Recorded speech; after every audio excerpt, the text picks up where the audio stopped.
Hello, pessoas lindas e maravilhosas. Olha aqui, professora Rose Sampaio, professora de língua portuguesa e também organizadora do canal Meu ABC do Português e professora do Meu ABC Cursos. Hoje nós vamos trabalhar somente com questões e por isso eu não estou aparecendo. Nós vamos nos concentrar aqui em questões. Vou deixar até a tela totalmente abertinha para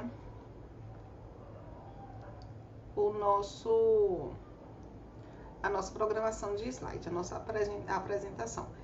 E serão questões ligadas aos conteúdos que nós exploramos lá no nosso módulo 1, que é o módulo de fonética e ortografia. Finalizamos na semana passada e agora nós iremos fazer essa revisão com questões. Olha que delícia fazer questões para revisar. Isso que é gostoso. Vamos lá, meu povo lindo. Primeira questão. Essa primeira questão é uma questão relativamente simples. Relativamente não, ela é simples mesmo. Nós temos a ideia de que muitos vocábulos, eles apresentam dupla grafia. O que significa dupla grafia? A palavra vai ser escrita de duas maneiras e mesmo assim, das duas formas, elas vão ser reconhecidas como corretas. O problema é quando você não sabe que um determinado termo que faz parte do seu cotidiano, quando você não sabe que esse termo tem uma dupla grafia.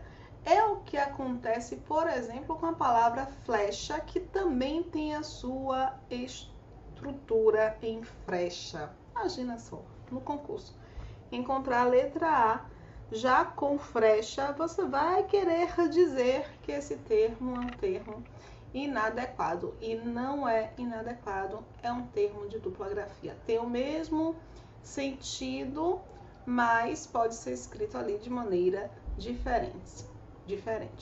Nós temos enfarte e infarto. Essas duas grafias, elas existem. Eu não tenho, no entanto, infarto. Algumas pessoas pronunciam dessa maneira, pronunciam infarto, mas pronunciar pode, porque você tem uma variação aí de abertura da vogal. Mas as pessoas pronunciam com esse E fechado e tendem também a escrever com I. Aí é um problema. Mas eu tenho essas duas grafias aqui de infarto e enfarte. Vamos lá, vamos aqui identificar. Ok, Cami. Nós temos também o termo aluguel e aluguer. Gente, aluguer parece tão errado, né? Parece tão esquisito. Mas, por exemplo, quando você percebe o plural, algumas pessoas falam alugueres, e não aluguéis. Aí você consegue perceber que, de fato, é uma grafia correta. Quociente e quociente. Eu tenho as duas grafias também. A única que não tem dupla grafia é o próprio. Eu não tenho próprio. Eu tenho próprio. Eu tenho próprio. Esse R aí pronunciado e obrigatoriamente escrito na nossa construção.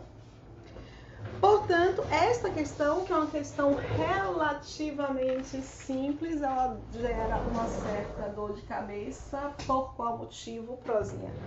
Motivo simples.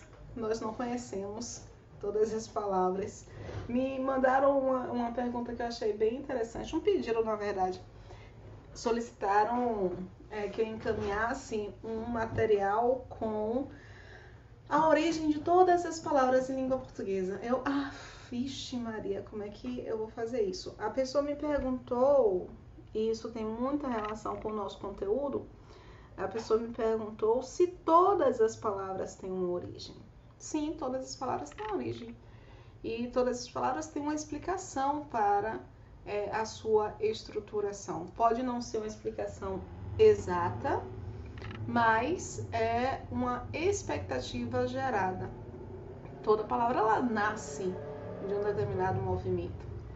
E aí a pessoa me pediu para que eu encaminhasse. Não é possível, são mais de 600 mil palavras em língua portuguesa. Aí fica um tantinho difícil de nós pensarmos na estrutura, né? No material desse tipo. Mas essa questão é uma questão que atrapalha um pouco por causa justamente desse entendimento. Ok, próxima questão.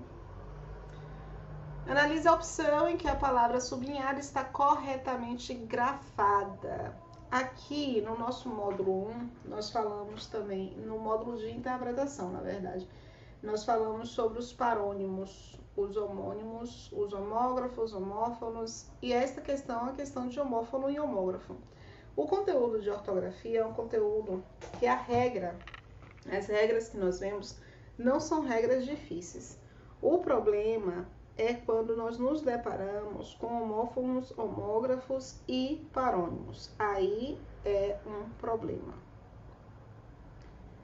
Nós temos nessa construção, assinale a opção em que a palavra sublinhada está corretamente grafada. Nós temos o termo privilégio, que algumas pessoas pronunciam desta forma. E, por favor, lembrem-se da novela mexicana. É sério, eu aprendi a palavra privilégio com a novela Privilégio de Amar. Nós temos o privilégio com o I. Eu tinha uns 15 anos, gente, quando a novela passou. E a novela continuou sendo apresentada. E Cíntia chegou! Já assistiu a aula de interpretação, Cíntia, da semana passada?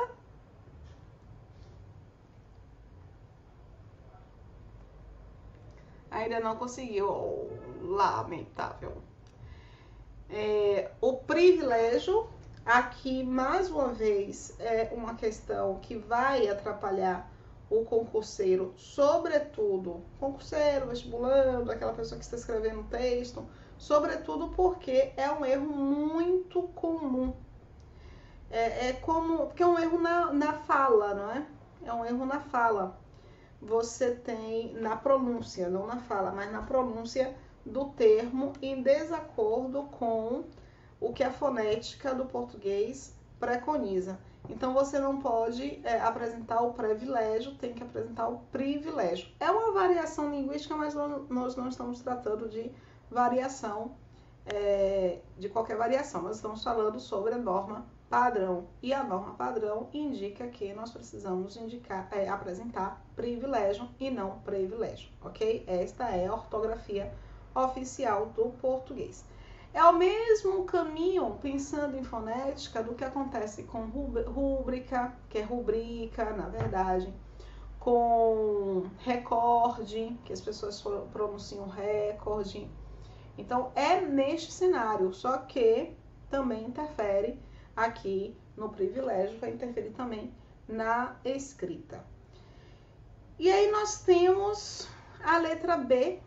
Olha, é uma questão relativamente recente, né? Porque nós pulamos 2020, pulamos também 2021, o penúltimo ano de realmente muitos concursos públicos, 2018. Nós temos essa questão aqui, essa alternativa, que nós tendemos a querer dizer que está errada. A natureza brasileira apresenta aspectos bem diversos. Prosinha. Aspectos. Aspectos está correto? Indiquem aí para mim, meninas lindas que estão me acompanhando.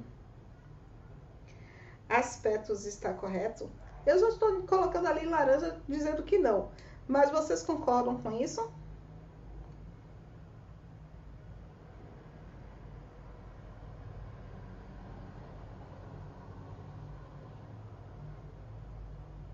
E aí? Concordam?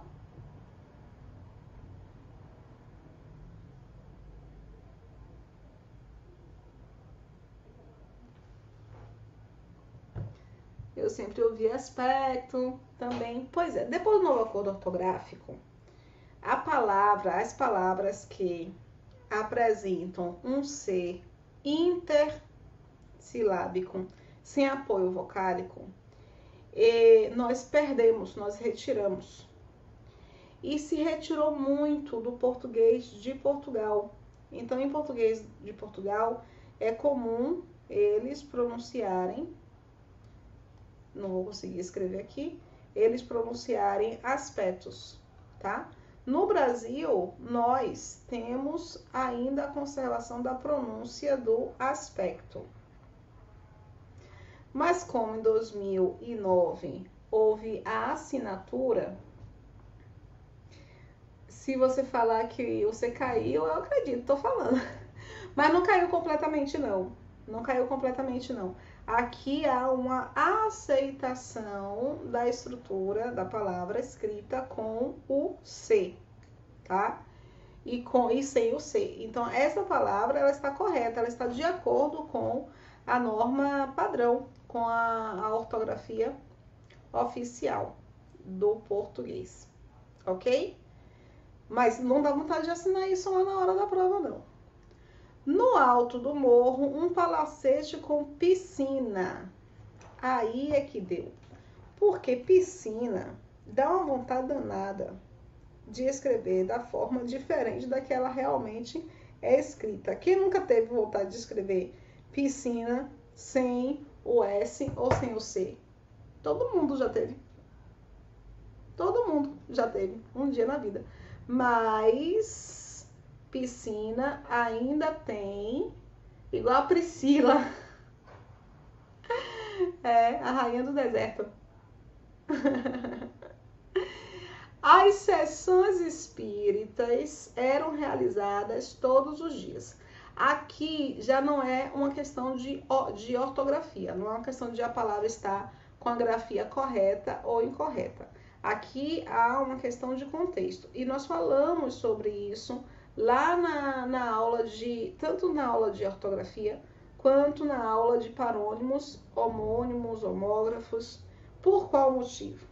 Essas sessões com C cedilha, nós temos dois tipos, né? Nós temos três tipos, perdão, de palavras homófonas que têm mesmo som, mas grafias distintas. Nós temos o termo seção, que vem da palavra setor. Aí na regra de ortografia nós vimos que palavras que terminam com tor, elas vão gerar substantivos com C cedilha. Com tor ou com tor, porque você também tem incorreto. Se eu tenho correto, eu vou ter a correção, ok? Eu tenho a seção com C e com dois S. Por quê? Porque essa palavra aqui vem do verbo ceder. Enquanto nós encontramos palavras com tor gerando substantivos com C cedilha, nós vamos encontrar palavras com der gerando substantivos com S. Um S só ou dois S, depende da realidade da palavra. E nós temos a seção que vem de um verbo no latim que significa sentar.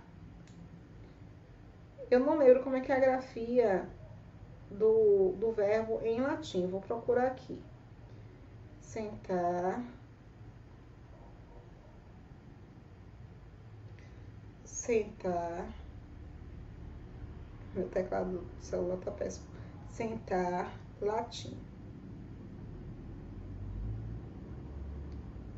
Sedere. Então, como vem do latim, veja que sedere tem, escreve aqui assim, ó, sedere. Tem um que desta observação do ceder. Termos que terminam com der vão gerar palavras com S, ok? Esse S aqui se conserva do cedere aqui de cima e por isso que é seção com essa quantidade de S. Aqui, as sessões espíritas, elas eram realizadas todos os dias. Ele está falando sobre reunião, porque essa sessão é uma sessão em que todos estão sentados, ok? Então, você tem sessão de cinema, você tem sessão espírita. Eu não posso, portanto, colocar sessão que vem do setor. E a adolescência é esse S aqui que está faltando. Ou seja, todas as grafias inadequadas, a única que está correta é a letra V, mas na hora da prova dá um certo desespero. Acho que tem uma quantidade grande de gente que marca aí a letra E. A frase abaixo em que a forma sublinhada está corretamente grafada é: sobre a parede estava pintada. Sobre a parede estava pintado um cão enorme, acorrentado, e embaixo estava escrito: cuidado com o cão. Esse embaixo aqui está separado, tá? Você tem embaixo, em cima, quando existe o apontar. É apontar um lugar específico, tá? Essa é a diferença do embaixo e embaixo junto ou embaixo separado. O embaixo junto ele vai ser um advérbio, tá? Ele vai estar relacionado ao advérbio. Então, ponto vai ser a ideia do embaixo juntinho. Já o em cima, quando você substitui o embaixo por em cima, esse em cima vai ser separado, não vai ser junto, tá? O embaixo separado, ele vai ser utilizado quando ele assume uma posição de adjetivo. Então, você pode colocar, você, por exemplo, olha, ele fala em baixo tom de voz. Reparem que se eu digo que ele fala em baixo tom de voz, eu não estou apresentando um lugar. Não estou apontando para um lugar. Eu estou apontando para uma ideia de adjetivo, não é? Eu tenho uma relação de adjetivo aí. Eu posso colocar, ele fala baixinho. Ele fala em baixo tom, é porque ele fala baixinho. O embaixo junto é porque é uma palavra só, que indica uma posição. Deu para entender direitinho?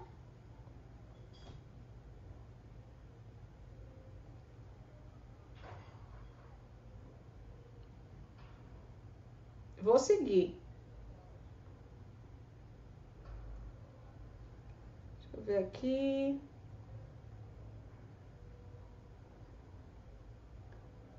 Camila adora quando eu falo sobre alguma coisa relacionada a latim ou a italiano. Fica toda feliz, alegre e saltitante.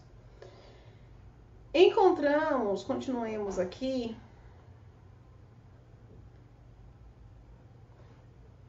Os homens nada sabem acerca da verdade dos deuses.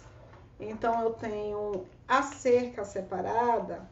A palavra, a estrutura separada significa cerca mesmo, a cerca do cercadinho. Já o acerca junto é que significa a ideia de a respeito, tá? Do sobre. Então, aqui eu tenho um erro de ortografia. A maioria das questões ligadas à ortografia são questões que apresentam as questões de concurso, né? Não são questões que apresentam necessariamente uma regra ortográfica. Você aprende ali a regra muito mais para aprender a escrever. Porque as questões predominantemente que são cobradas em concurso estão relacionadas ao seu conhecimento e ao conteúdo de parônimos, homônimos, homógrafos ou homófonos, que é o que tem aqui nessa questão. Principalmente essa bonita aqui, ó. A FGV adora colocar esse tipo de conteúdo. Os bandeirantes, os homens nada sabem os homens nada sabem acerca da verdade. Aqui eu já indiquei que o acerca separado está errado. Os bandeirantes subiram rio acima a fim de capturar os índios. Então, esse acima é bem na pegada do embaixo, do em cima, tá? Eu encontro o acima com a ideia também de advérbio. Se eu tenho uma ideia de lugar, de apontar o lugar, se você tem o acima, é porque você tem o abaixo. Você pode fazer, inclusive, essa troca, porque o sentido vai ser essa oposição, né? O sentido na oposição vai ser equivalente, mas o acima vai substituir uma expressão pelo para cima. Eu vou para cima de você, né? Quando alguém tá brigando e diz que vai para cima de você. Ah, tô aqui olhando o que Camila apresentou para a Cíntia. Te colocou para você, se você quiser também fazer perguntas, tá? Então, os bandeirantes subiram para cima, para cima do rio. Então, rio acima ou para cima, para a ideia da posição de avançar, tá? Eu tenho a ideia do avançar, a fim de capturar os índios. Então, eu tenho acima na ideia do lugar e eu tenho acima com a ideia de avançar. Por isso que isso aqui está bem corretinho, está adequada à utilização. Todos chegaram depressa, mas cuidadosamente. É depressa, né? O depressa até existe, mas não é aplicado aqui.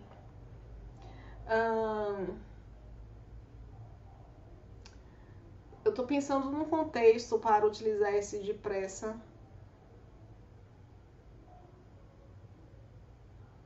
Tendo lógica, porque existe a possibilidade, tendo em vista que existe a palavra pressa, né?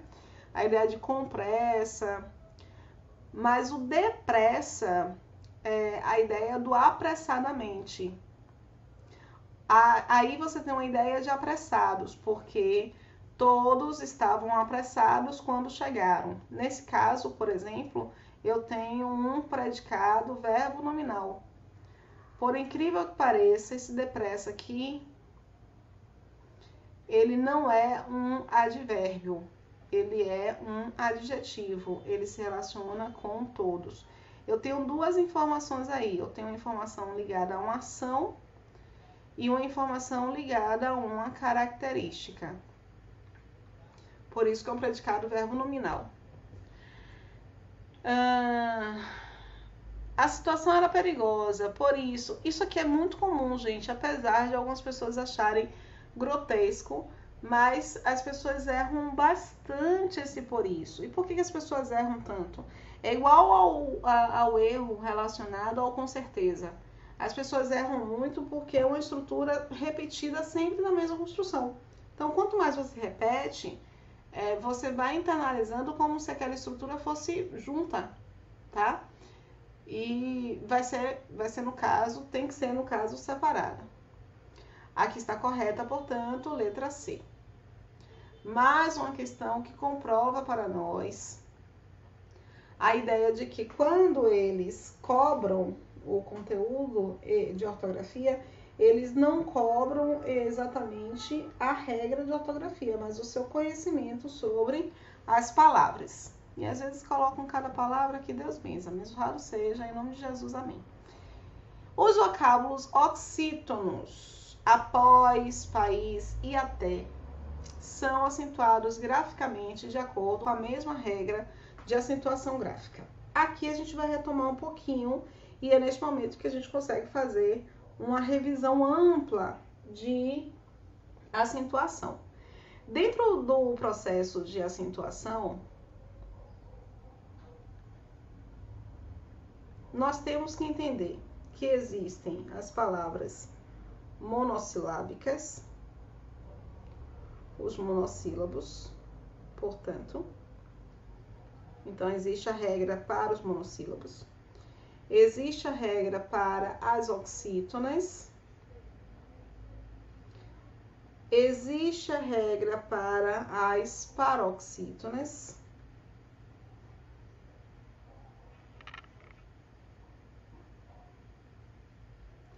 Existe a regra para as proparoxítonas.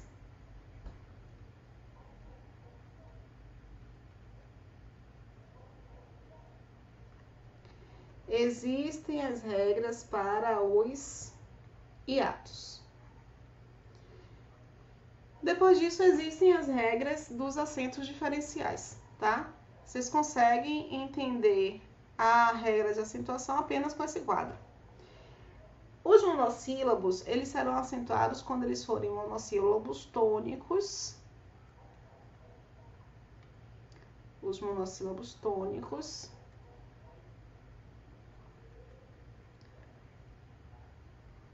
Terminados em A, E, O e ditongo aberto e decrescente. El, Ei e Oi, ok? Essas finalizações aqui. As oxítonas, elas vão replicar a regra dos monossílabos. Então, as oxítonas terminadas em A, em E, em O e em ditongo aberto decrescente, para não poluir, vocês já sabem que são esses. E agregamos o ei e o eis. Então, o azul para acentuar, ok? A gente não vai poder acentuar as paroxítonas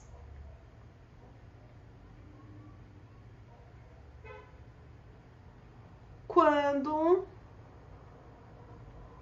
finalizam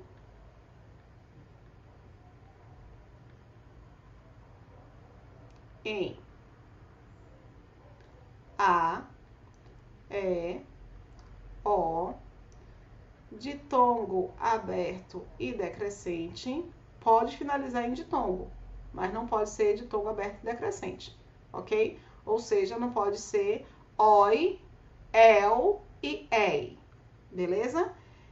Em e ens. Então, a gente trabalha aqui com eliminação. As proparoxítonas, elas já vão ter a observação de que todas serão acentuadas. Porque o critério de finalização já foi esgotado. Porque qualquer finalização que não seja a regra de oxítona já está na regra de paroxítona, ok? E a regra dos hiatos é o I e o U sozinhos ou acompanhados por S quando eles forem tônicos. Ok? Então, reparem que numa linha vocês conseguem observar todas as regras de acentuação. Belezinha? Vou seguir. Nós precisamos entender o seguinte. Quando uma palavra é oxítona, ela não vai ser chamada de monossílabo tônico. Quando uma palavra é paroxítona, ela não é chamada de oxítona. Se ela é proparoxítona, ela não é chamada de paroxítona. E se a regra for a regra de hiato, ela não pode ser chamada de proparoxítona, paroxítona, oxítona, monossílabo. Ela tem que ser chamada de hiato para a regra de acentuação. Porque aqui nós estamos nos referindo à questão de regra de acentuação. Beleza? Então, após, eu tenho isso aqui, ó. Após. Eu não tenho um monossílabo. Porque se eu tivesse um monossílabo, inclusive, O A que deveria ser a vogal. E repare que é o O que se prolonga. Então, isso aqui é uma oxítona, belezinha? Então, aqui tá certinho, ele chamou de oxítona e a gente vai certificar de que isso, de fato, é uma oxítona. Até, também a mesma coisa, ele chamou de oxítona e nós vamos certificar que é uma oxítona. País, aí o negócio muda. Porque apesar de a sílaba tônica estar aqui no final e a gente ter a maior vontade de chamar de oxítona, eu vejo que o A é uma vogal e que o I é outra vogal. Então significa dizer que aqui eu tenho um hiato. Esse hiato, ele é tônico, ele está acompanhado por S, por isso que ele tem acento. Desta forma, eu não posso dizer que país é uma palavra oxítona. Eu tenho que dizer que país é uma palavra que apresenta um hiato tônico, por isso é acentuada. Deu para entender direitinho?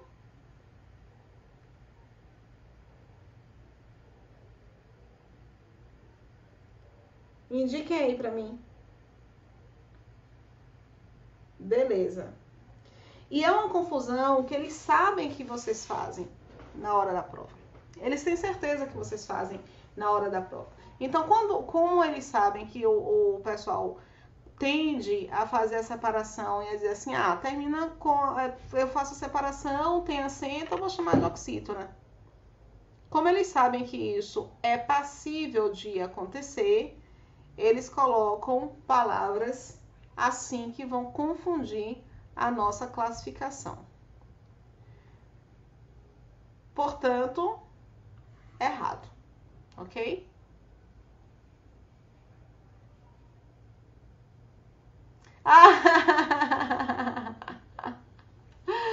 Ô, Camila, coloca esse comentário de Cíntia na tela. É verdade, Cíntia. É verdade. Tudo. Agora todos os pontos se encaixaram. Vocês já viram esse desenho? O Homem de Lata. Agora todos os pontos se encaixaram. Acabou-se o mistério. Séculos decorando a regra para você simplesmente dizer que a regra se aumenta e tudo fazer sentido. Nunca vi, mas todos os pontos se encaixaram. E fica muito simples,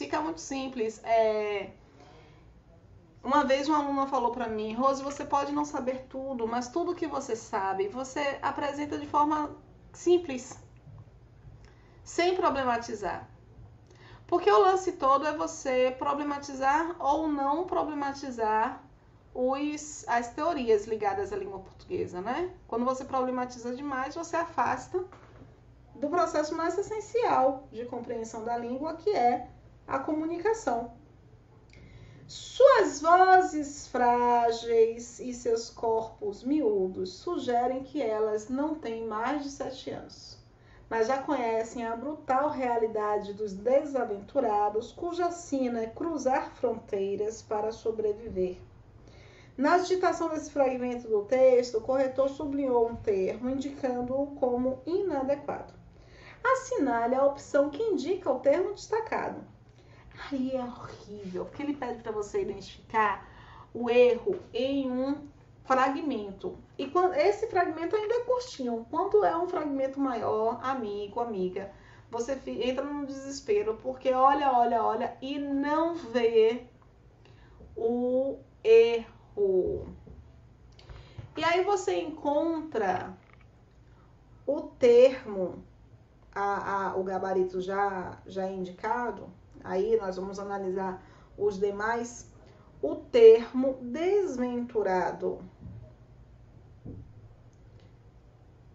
que a gente fala desaventurado. Quem nunca escutou desaventurado?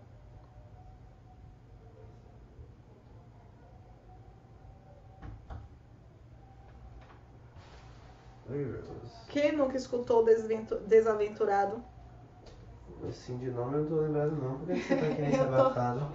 Eu tô dando aula. Ah, por isso. É, minha tia chegou aqui, você tá assim, no escuro. Mas vocês nunca escutaram nem Desaventurado, nem Desventurado?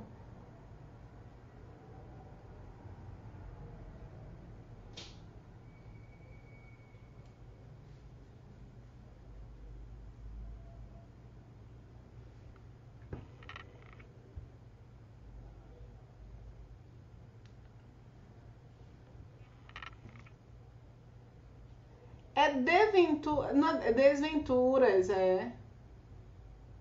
É de Jim Carrey?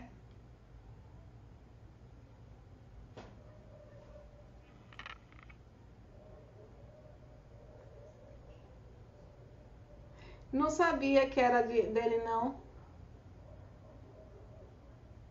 É perfeito. É a lógica que faz todo sentido. Porque falar desaventurado parece que é aquele que não tem aventura.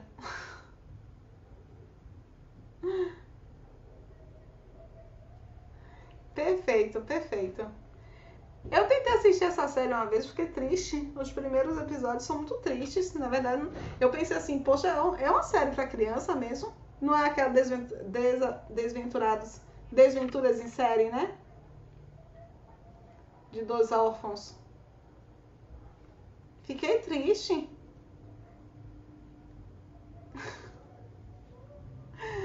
A forma verbal tem que deveria ser gravada sem acento. Eu assisti realmente 2 episódios. O protagonista vilão, ele é realmente muito mal, assim, e as crianças sofrem muito. Fica melhor? Ah, tá. Ainda bem que não fui eu, somente eu. Também. Triste, eu achei triste, melancólica. Desnecessariamente melancólica. A forma verbal deveria ser gravada sem acento. Reparem que a gente também analisou o acento do ter e do vir. Assim como analisamos a duplicação do ler, do dar, do ver e do crer. E é lógico os seus derivados. Essas formas verbais, elas primeiro vão para a terceira pessoa, depois elas colocam esta desinência mostrando a flexão verbal. Então eu tenho lem com a duplicação do E. Não tem mais acento porque é uma paroxítona terminada em "em". Então acabou sendo incorporada aquela observação anterior. Se eu tenho uma paroxítona terminada em "em", eu não vou poder acentuar. O ter e o vir, ele já tem uma certa complexidade, porque e os seus derivados também. É a mesma forma para o plural ou para o singular. Então você coloca o que a gente chama de acento diferencial. Aqui nessa tabelinha também, nessa linha, eu indiquei que só iria faltar para esta linha, para você dar conta das regras de acentuação, só iria faltar o reconhecimento dos acentos diferenciais. O acento diferencial, ele permaneceu em algumas pouquíssimas situações. A situação da diferença de pessoa, se eu tenho o singular e o plural com a mesma escrita dos verbos ter e vir, eu vou colocar o acento circunflexo na forma de plural. Então, eu tenho o pode e o pôde, que é uma identificação de tempo verbal, e vou encontrar o por preposição e o por verbo. O por verbo vai ter de apresentar o acento circunflexo também. Então, são essas 3 circunstâncias. E para você reconhecer se tem ou não tem acento, você precisa reconhecer qual é o sujeito. Então, elas não têm. O sujeito é o termo elas, por isso a obrigação de colocar o acento circunflexo. A má posição do adjetivo em brutal, realidade, que deveria ser substituída por realidade brutal. Não tem importância para a correção, tem importância para a semântica. Quando ele coloca realidade brutal e brutal realidade, ele chama a atenção desse brutal quando ele está antecipado e vai realçar essa ideia do brutal. Só tomem cuidado porque tem um tópico em concurso que eles costumam cobrar, que é a reescrita de frases.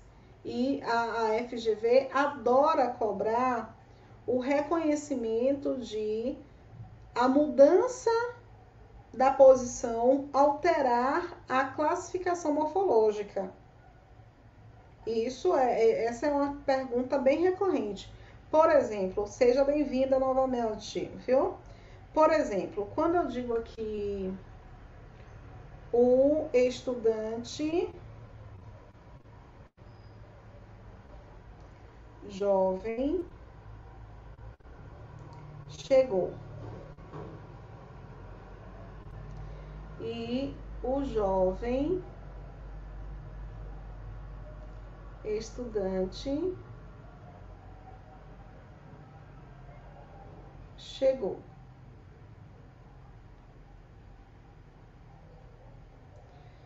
Eu estou dando informação aqui em cima sobre o estudante e dizendo que o estudante é jovem.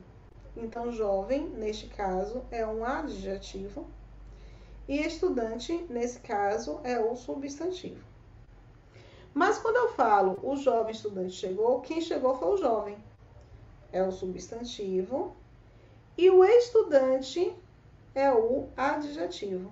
Então, a banca pergunta se a mudança de posição na frase vai alterar o sentido e a classificação da palavra.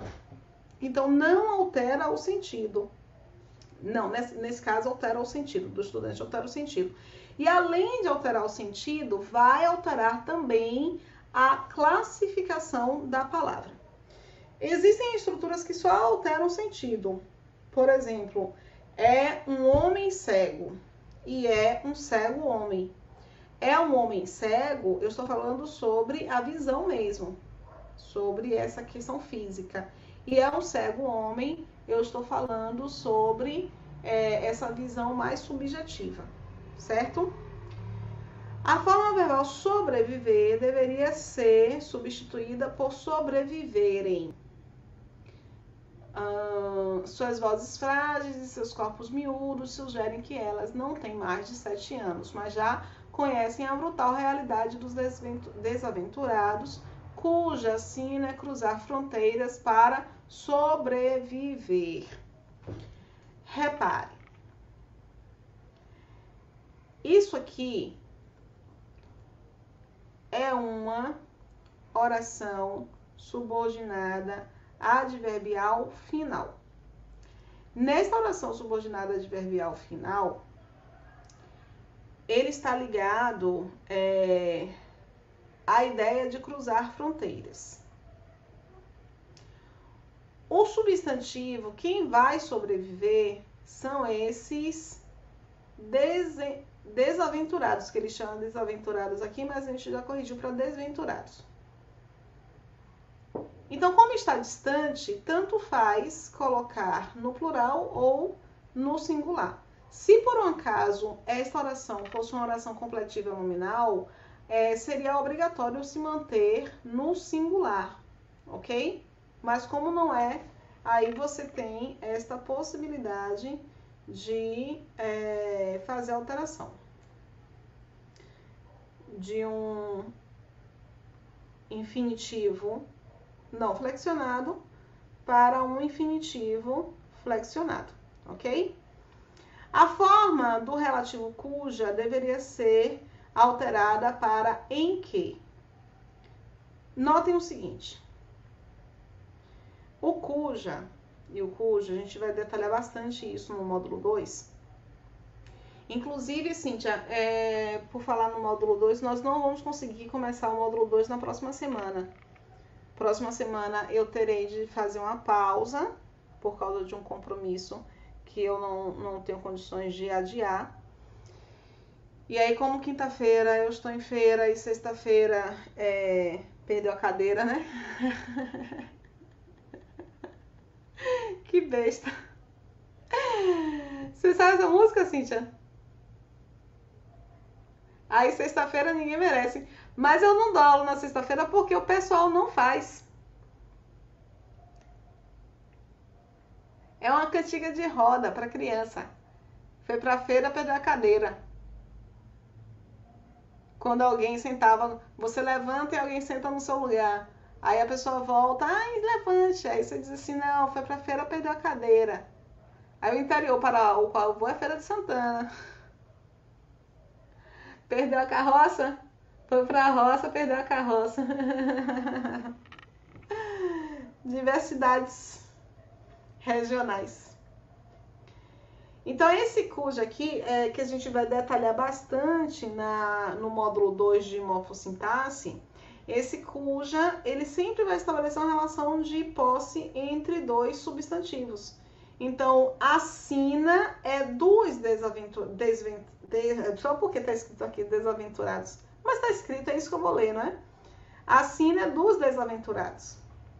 Que a gente já corrigiu para desventurados. Então, eu tenho aqui uma relação clara de posse. Quando eu tenho uma relação de posse, eu não posso jamais substituir pelo em que, ok? Então, letra A é o nosso gabarito, sem nenhum tipo de problema. E aí, a gente vai para o próximo quesito. Ele pede aqui uma opção que tenha ditongo crescente oral. Aí fica um pouquinho mais específico. Nós vamos retomar o conceito de ditongo, que é um dos conceitos mais importantes para a compreensão de acentuação. Ditongo é quando eu tenho dois, esse dia aqui está relacionado a dois, tons. Esse tongo aqui está relacionado a tons. Então, ditongo são dois tons. E não são tons quaisquer. São tons vocálicos. Como em uma sílaba. Perdão, deixa eu continuar. São dois tons vocálicos na mesma sílaba. Eu não chamei de vogais na mesma sílaba. Eu chamei de dois tons vocálicos na mesma sílaba. Por quê? Porque em uma sílaba eu não posso ter mais do que uma vogal. A sílaba é uma pirâmide e o topo desta pirâmide é a nossa vogal. Ponto. Se eu encontrar um outro tom vocálico, eu vou chamar este tom de semivogal. Então, em uma sílaba eu posso ter vogal e semivogal. Ok? Essa classificação dos ditongos é uma classificação que vai necessitar do reconhecimento de se o ditongo tem uma vogal aberta ou fechada, se o ditongo é nasal ou oral, ou seja, se o som sai pelas fossas nasais ou se o som sai pela boca, e se ele é aberto ou fechado. Então, a questão da posição, se primeiro vem uma vogal para depois uma semivogal, significa dizer que eu saio do maior para o menor. Então, esse movimento é um movimento decrescente.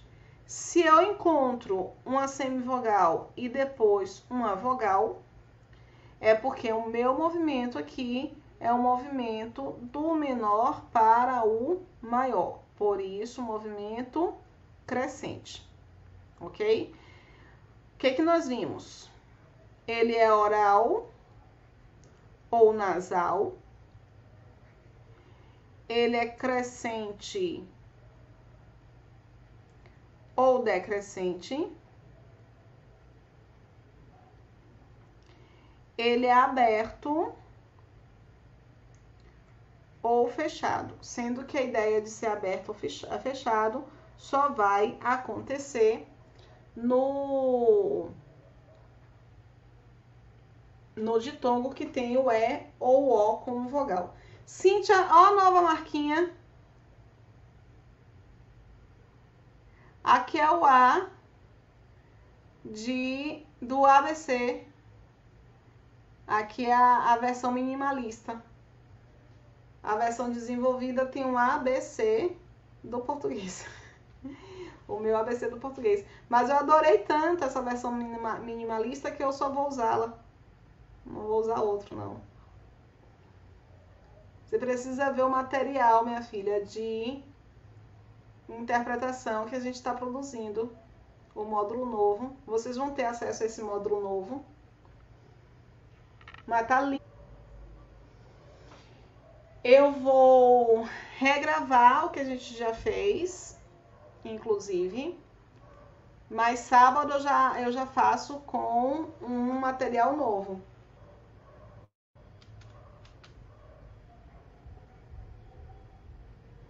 A diferença é que aqui a gente tem os links que direcionam para a página exata do conteúdo.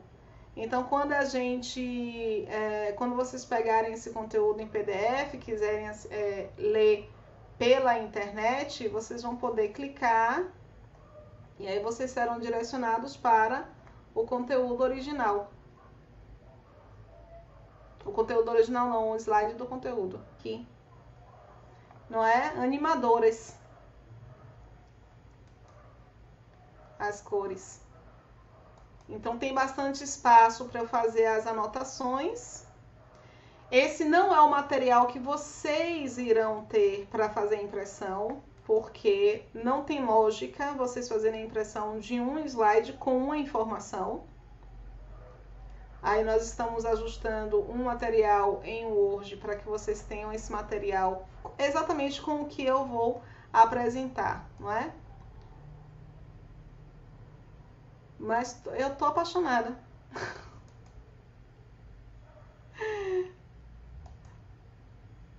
É em PDF. Eu vou passar pra... Eu não tô passando em PDF não, é? Ah, não, esqueça. É porque é o formato só. É PDF, vou passar em PDF. Só é o formato de documento, entendeu? Vertical, exato. Porque dessa forma vocês conseguem imprimir melhor para estudar. Olha esse gráfico, que show que ficou. De slide, né? Mas eu tava sentindo falta de espaços para anotação. Eu não queria abrir um slide novo. Eu queria ter espaço para anotação naquele próprio slide, para poder, dessa forma, até registrar as anotações em PDF e compartilhar com vocês. Mas da forma como estava ficando, não estava legal. Viu? Fazer o exercício. Vamos fazer mais 2 questões e encerrar a nossa aula de hoje. Mas a gente ainda tem algumas coisinhas.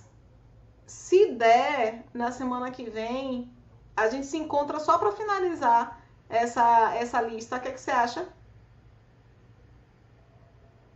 Pode ser. Tá. Também pode ser. Tratados e declarações internacionais ratificadas pelos países. Nesse segmento do texto está sublinhada uma palavra denominada parônimo, por ter uma forma semelhante no idioma, retificadas, com significado distinto. A frase abaixo em que está correto o emprego da forma sublinhada é... Gente, a FGV, ela faz essa coisa diabólica. A Cláudia tá dizendo... A FGV é terrível, porque às vezes ela fez muito isso entre os anos de 2014 e 2016. Ela pegava um texto que não tinha nada a ver com as perguntas, com as alternativas. Nada a ver. Porque aqui, e também nada a ver entre aspas, né?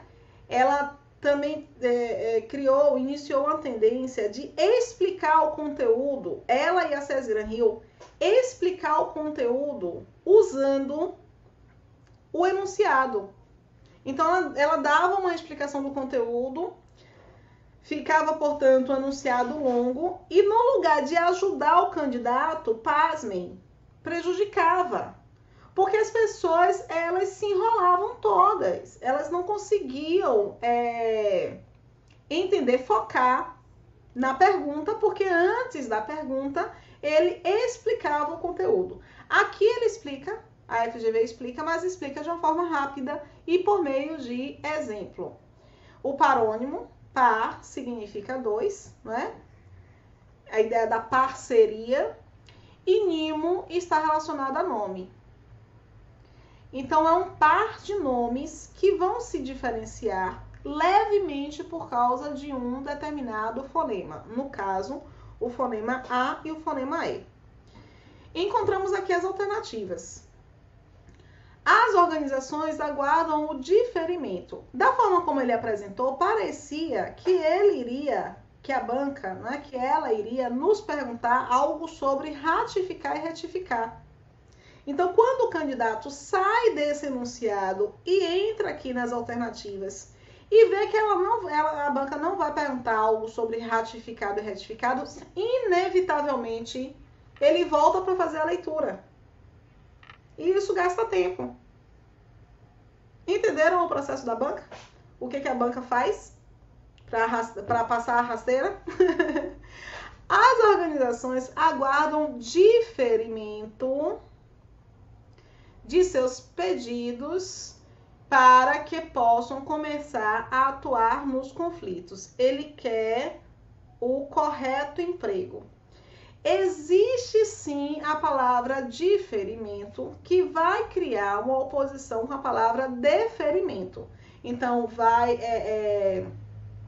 quando você tem o diferimento, é porque você tem a recusa.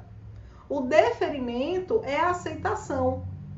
Então, trocar um por outro é mudar completamente a ideia que está sendo apresentada. Alguns estados cometem flagrantes delitos contra a segurança de seus cidadãos. Existe a palavra flagrante, mas essa está se relacionando com cheiros, com aromas.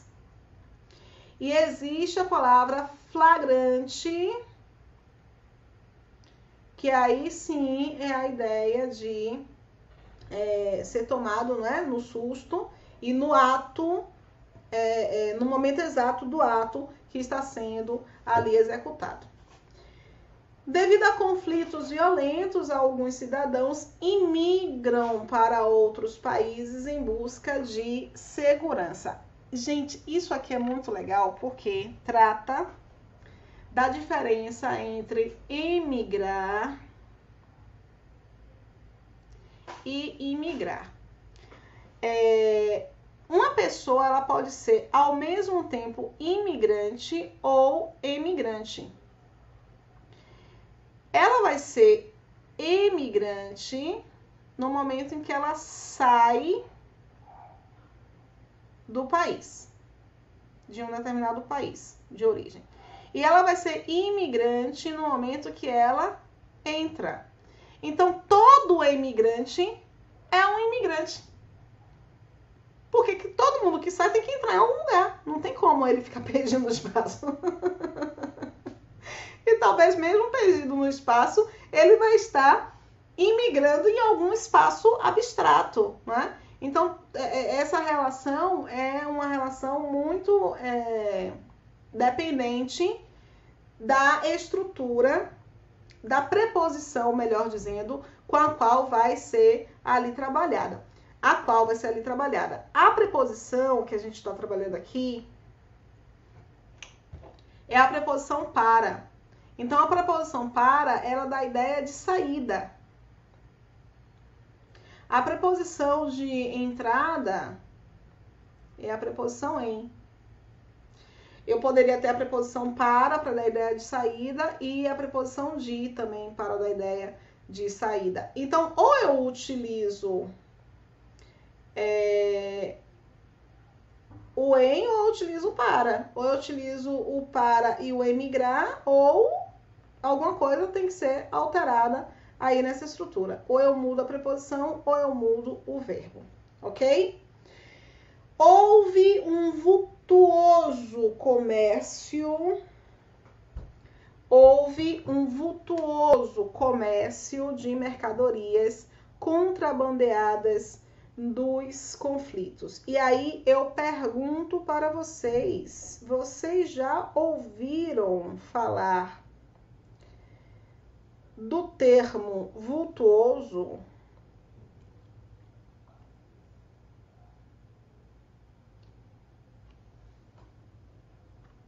Minha mesinha saiu aqui, tá desconectando. Vocês já ouviram falar o termo vultuoso? E a Cíntia já. E a parceria dele? O que ele dá... Ele dá confusão com quem?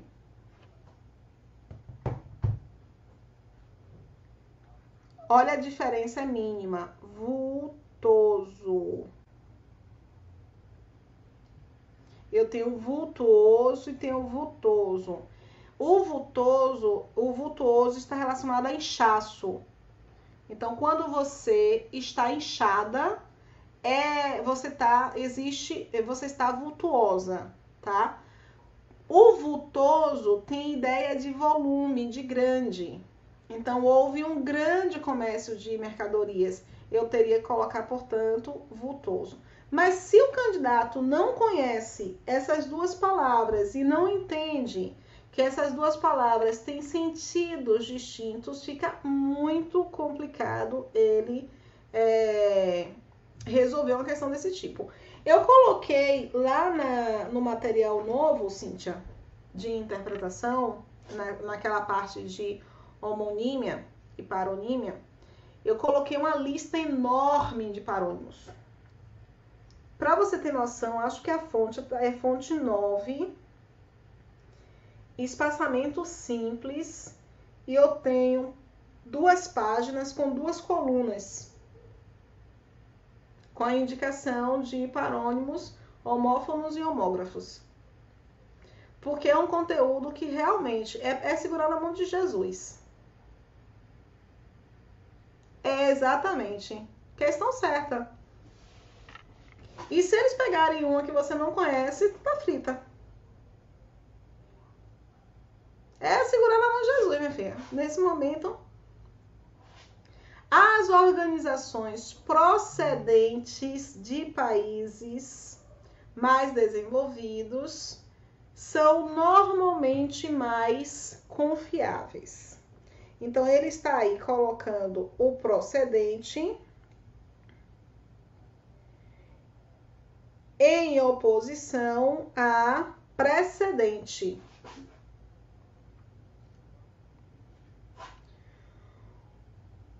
O precedente aqui, ele vai ter uma ideia de proveniente, né? Então, você pensa na palavra proveniente e você vai chegar à ideia do procedente. O precedente é aquilo que precede, né? Está precedendo, então é a anterior. Por falar nisso, essa aqui está correta, portanto, porque procedente tem origem em países. E por falar nessa palavra, o CESP, durante bastante tempo, colocou em suas questões a palavra prescindível.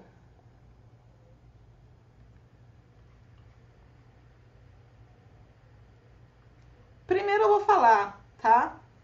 É prescindível que você faça isso. O que eu estou dizendo? É prescindível que você faça isso. Você tem de fazer ou você não tem que fazer? Camila tá pensando. Vai pedir ajuda aos universitários? Boa pergunta de Cíntia. nós escutamos mais a palavra imprescindível. Então, é normal a gente pensar, é imprescindível que você faça isso. Então, quando a gente fala que é imprescindível que você faça, você consegue entender. Mas quando eles tiram, é uma coisa, é incrível o que acontece na nossa cabeça. Porque quando eles tiram esse in e colocam somente o prescindível, nós que sabemos o que é imprescindível, nós deixamos de compreender o que é imprescindível e julgamos esse in como uma negação, como uma coisa ruim. Olha que a gente sabe o que significa o que é imprescindível, que é fundamental, é importante, é necessário, não pode faltar. A gente sabe o que é isso. Mas no momento em que eles colocam prescindível, parece que a gente deleta que a gente sabe. E aí a gente começa a achar que prescindível é o bom naquele contexto e que por isso vai ser a ideia de eu tenho que fazer. O prescindível é a ideia do desnecessário. A palavra, né, que dá uma ideia de...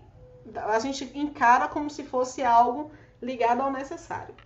Muito comum o CESP durante bastante tempo, acho que de 2013 até 2016 também. O CESP colocou isso em várias provas. E vocês provaram que mais uma vez iriam errar. Se caísse na prova, vocês iriam errar. Próxima questão. Registro de debates com as novas regras gráficas. Não sei por que esse com saiu maiúsculo, então vamos colocar minúsculo. Com as novas regras gráficas, a duplicação RR e SS, que eu devo ter retirado quando eu fiz o... Ela ri da nossa tragédia. É ficar rindo da desgraça alheia. Ela é dessas. Só deve ocorrer no seguinte vocábulo. Aqui é algo relacionado à utilização do hífen. O que nós vimos de base para a utilização do hífen? Eu preciso, para analisar se esse hífen ocorre ou não, eu preciso avaliar primeiro se o processo de formação é um processo de formação por derivação ou por composição, porque as regras são distintas. Se for um processo por derivação, eu vou encontrar um prefixo mais um radical. Se terminar de uma forma diferente com a qual o radical começa, eu vou juntar. Se for diferente, eu junto. Mas se for igual,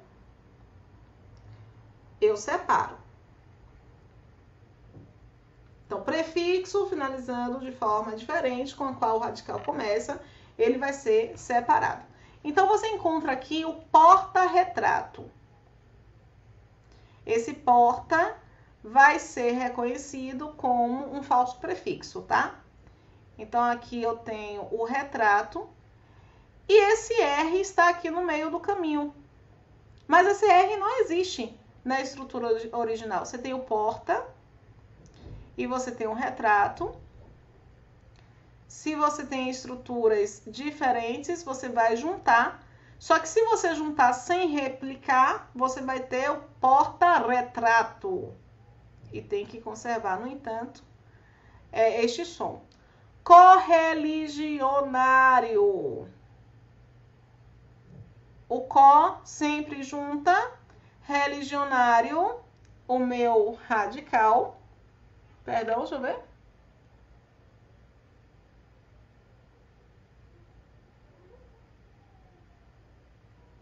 Ah, entendi. Oh, meu Jesus.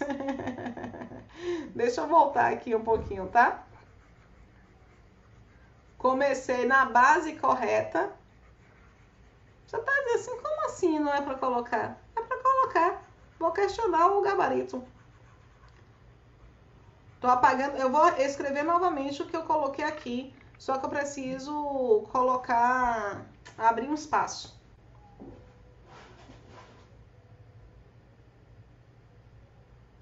Vou de baixo para cima, porque o espaço que eu tenho que abrir é por causa desse porta-retrato, tá? Não, vou falar logo sobre o porta-retrato, ok? Eu chamei esse porta de falso prefixo, mas não é falso prefixo. Isso aqui é radical também. Retrato é radical também. Quando é que a gente vai encontrar um falso prefixo? Na palavra contra-regra, por exemplo.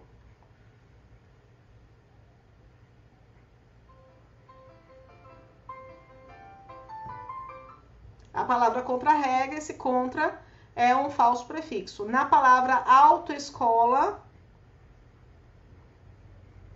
esse auto também é um falso prefixo. Mas na palavra porta-retrato, eu não tenho um falso prefixo. Por quê?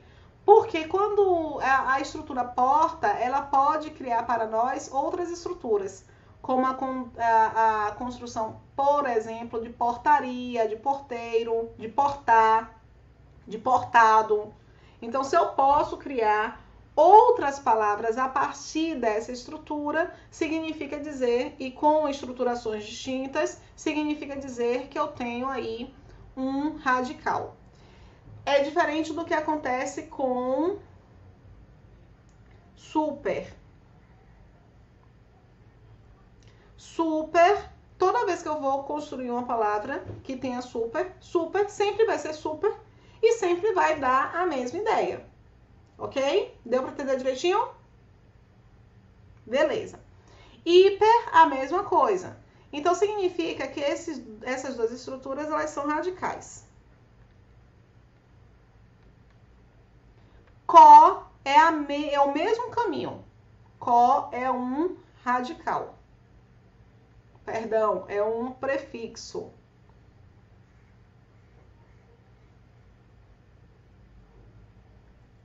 Mesmo caminho. Co, de novo querendo escrever radical. Prefixo. Eu tive que dar uma paradinha para não escrever radical de novo aqui. Um prefixo. Então, nessas três palavras eu tenho um prefixo. Se eu tenho um prefixo nessas três palavras, eu vou levar em consideração o processo de derivação, em que encontro um prefixo e encontro um radical.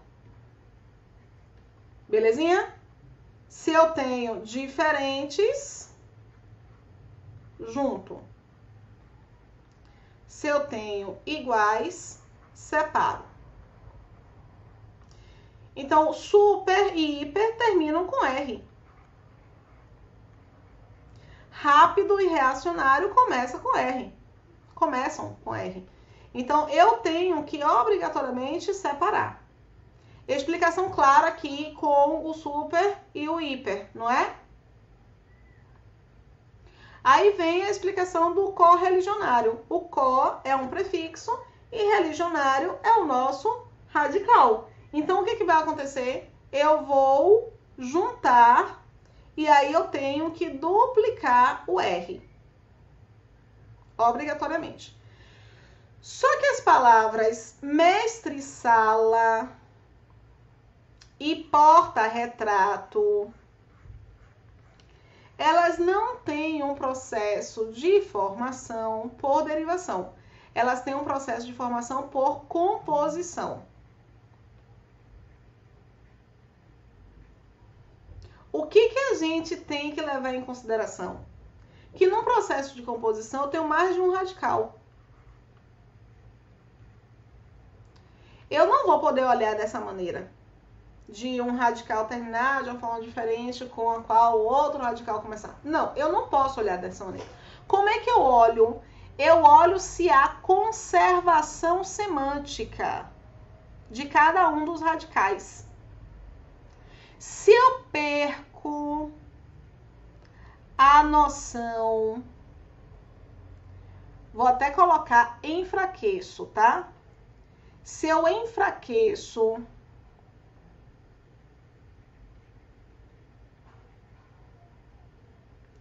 a noção semântica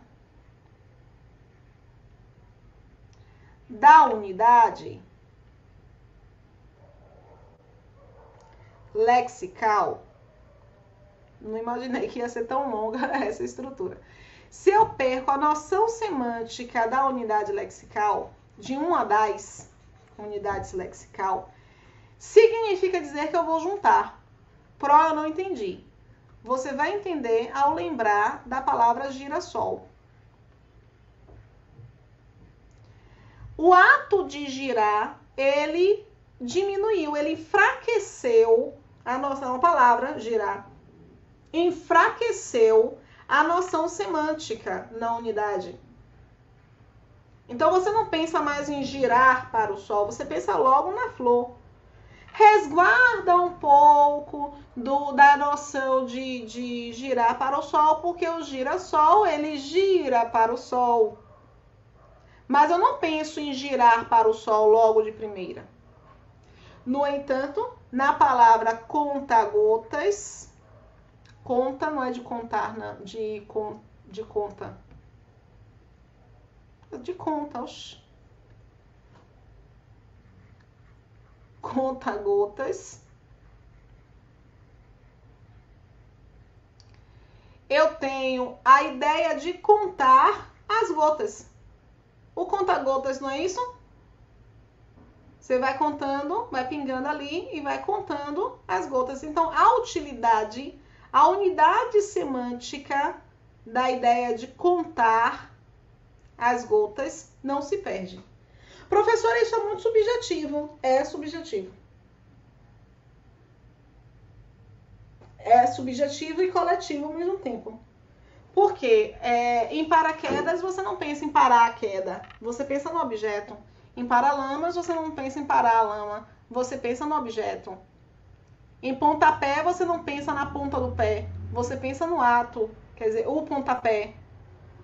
Então, isso é o enfraquecimento semântico de uma das estruturas, levando a amalgamar, a juntar, a fundir essas duas estruturas em uma só estrutura. Deu para entender direitinho? Então, quando eu falo sobre o porta-retrato, eu não perco a noção de ter um porta-retrato, de portar um retrato, de carregar um retrato, porque esse portar é no sentido de carregar, tá?